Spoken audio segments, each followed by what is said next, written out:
Father John, जल्दी आओ।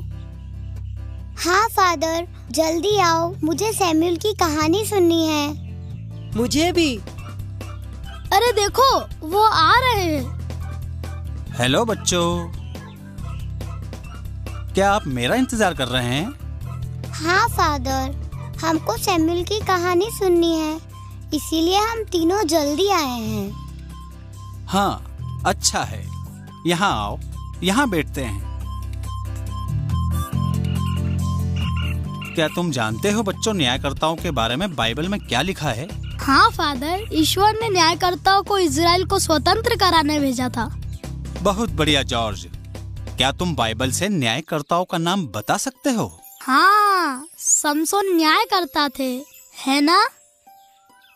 हाँ बच्चों, सैमुअल भी न्यायकर्ता था। वो इजराइल का महान न्यायकर्ता था, जिन्होंने इजराइल पर शासन किया। इजराइल के इतिहास में मूसा ही उनसे महान है। अब बच्चों सुनो।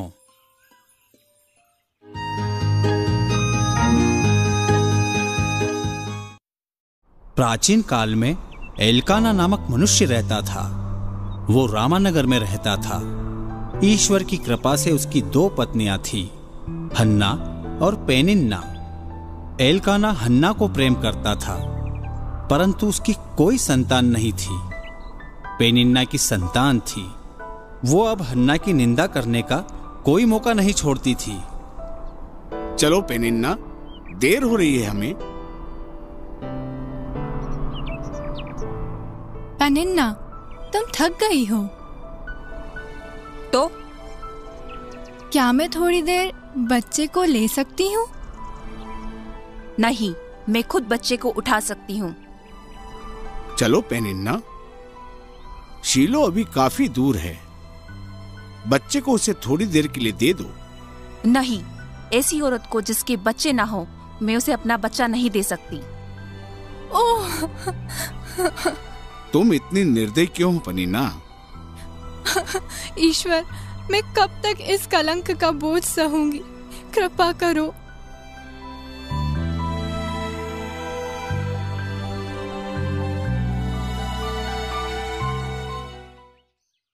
हम इस जगह पर विश्राम करेंगे और खाना खाएंगे और दोपहर में परमेश्वर के सामने बलि चढ़ाएंगे। हन्ना कहाँ है? मुझे क्या पता। हन्ना, हन्ना, तुम रो क्यों रही हो? मैं रोने के अलावा और क्या कर सकती हूँ? क्या ईश्वर ने मुझे छोड़ दिया है? कोई बात नहीं, चिंता मत करो। देखो हन्ना, मैं दुनिया में सबसे ज्यादा तुम्हें प्यार करता हूँ। मैं जानती हूँ। आओ, खाना तैयार है, कुछ खा लो। ठीक है। जब वे बलि के लिए मांस पका रहे थे, याजक का सेवक उनके पास आया। क्या है ये? आप कौन हैं? मैं याजक का सेवक हूँ। ये तो बड़ा स्वादिष्ट लग रहा है। नहीं, रुक जाइए आप ये क्या कर रहे हैं? ये पहले हमें ईश्वर को चढ़ाना है। तुम्हें याजक को पहले देना है, जो बचे वो ईश्वर को चढ़ा देना। ये याजक कितने भ्रष्ट हो गए हैं। हे ईश्वर, मेरे प्रभु, अपनी दासी की सुधि लीजिए। यदि आप मुझे पुत्र प्रदान करेंगे तो मैं उसे आपको अर्पित कर दूंगी। अरे ये स्त्री कौन है?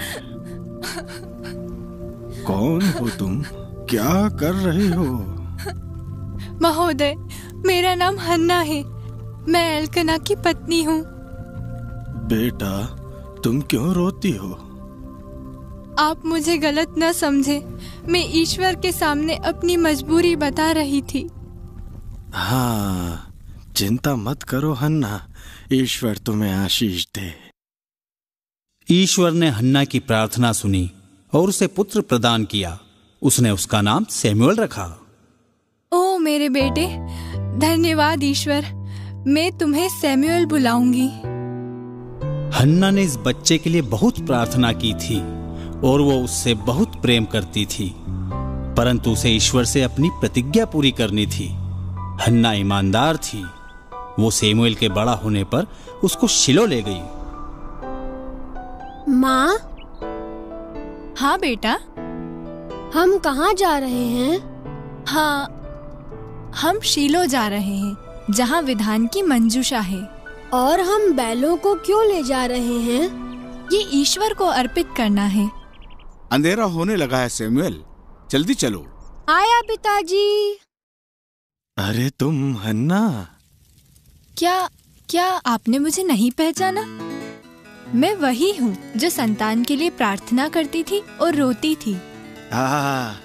मैंने पहचान लिया, तुम बहुत खुश लग रही हो। हाँ, मैं बहुत खुश हूँ। ईश्वर ने मेरी प्रार्थना सुन ली। सैमुअल, यहाँ आओ। हाँ माँ। महोदय, ये वही बच्चा है जिसके लिए मैंने प्रार्थना की थी। मैंने उसे ईश्वर को अर्पित करने की प्रतिज्ञा की थी। हाँ बेटी, तुम्हारा विश्वास कितना गहरा और तुम्हारा त्याग कितना महान है। ईश्वर तुम्हें और पुरस्कृत करे, तुम्हें और बेटी और बेटियां प्रदान करे। धन्यवाद महोदय। माँ, क्या मैं आपको फिर नहीं देख पाऊंगा?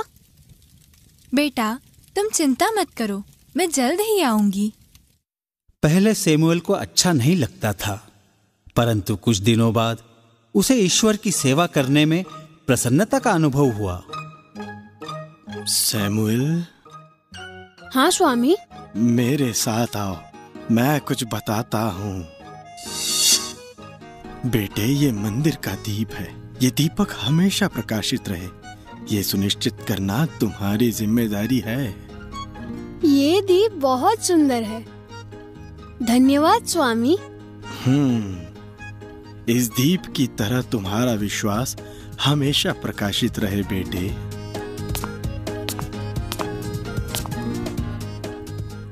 ईश्वर की कृपा से हन्ना को और संतान हुई और वह हर साल अपने बेटे सैमुअल से मिलने जाती थी। हाँ माँ, माँ।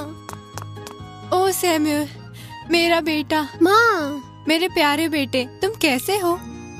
मैं अच्छा हूँ माँ। स्वामी मुझे बहुत प्रेम करते हैं। अरे मेरे छोटे भाई, तुम तो बहुत बड़े हो गए। बेटा, ये लो, ये मैंने तुम्हारे लिए बनाया है। वाह, ये कितना सुंदर है। धन्यवाद माँ। हाँ बेटा, तुम्हें भी अपना जीवन इस सफेद कपड़े की तरह पवित्र रखना है। हाँ माँ, स्वामी मुझे सब सिखा रहे हैं। मैं यहाँ प्रसन्न हूँ। तुम्हें देखकर बहुत अच्छा लगा बेटा। ईश्वर तुम्हें आशीष दे। एक रात सैमुअल ने एक आवाज सुनी।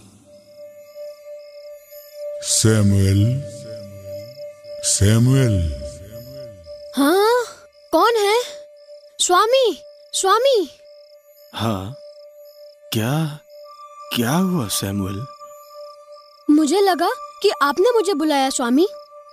हाँ, मैंने तुम्हें नहीं बुलाया। तुमने स्वप्न देखा होगा। प्रार्थना करो और सो जाओ। हाँ, परंतु किसी ने मुझे बुलाया है। सैमुअल ने प्रार्थना की और फिर सो गया, परंतु थोड़ी देर बाद ईश्वर ने फिर पुकारा। Samuel, Samuel. हाँ? स्वामी, स्वामी, स्वामी। मैंने फिर आवाज सुनी। नहीं मेरे बेटे, मैंने तुम्हें नहीं बुलाया।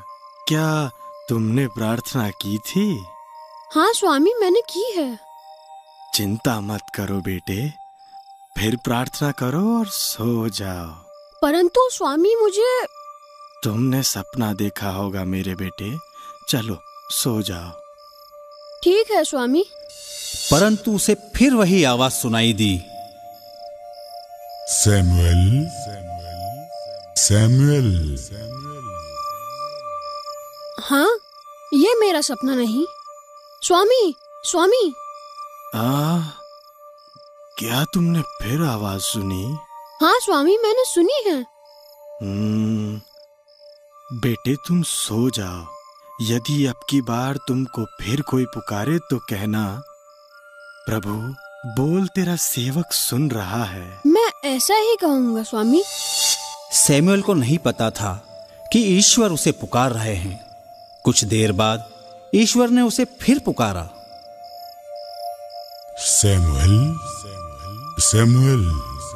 हाँ, बोल ईश्वर, तेरा सेवक सुन रहा है। मैं इज़राइल को उसके पापों का दंड दूंगा। मैंने एली के घर के विषय में जो कुछ कहा उसे मैं उस दिन आदि से अंत तक पूरा करूंगा, क्योंकि उसने अपने पुत्रों को कुकर्म करते देखकर भी नहीं रोका।